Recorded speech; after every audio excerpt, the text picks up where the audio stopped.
Kumusta kaibigan? Saya ka pa ba? Itong video kung nalulungkot ka para sa ito. Ito yung mga sign na hindi ka na mahal ng mahal mo.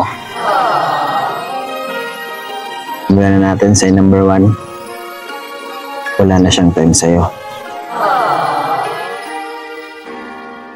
Kapag niyaya mo siyang lumabas, marami siyang dahilan. Lagi niya na lang sinasabi na busy siya. Pero yung totoo naman talaga, ayaw niya lang na pakasama ka. Kasi nga, hindi ka niya na mahal eh. Kasi kung mahal ka talaga niya, gagawa yan ng oras. Pakasama ka lang o makausap man lang. Sabi nga nila, pag gusto, ay may paraan. Kung ayaw naman ay may dahilan. Sign number 2. Wala na siyang paki sa'yo. Wala na siyang alam sa nararamdaman mo kahit nasasaktan ka na. Paulit-ulit niya pa rin ginagawa. Kasi kung mahal ka talaga niya, alam niyang mga bagay na dapat niyang iwasan.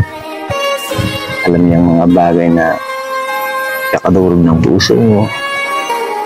Pero dahil wala na siyang pakialam sa'yo, ginagawa niya lahat ng gusto. At ang katambas nito ay kakadurog ng puso mo. Sign number 3. Ang matindi. Kaya ka niyang tiisin na hindi pansinin.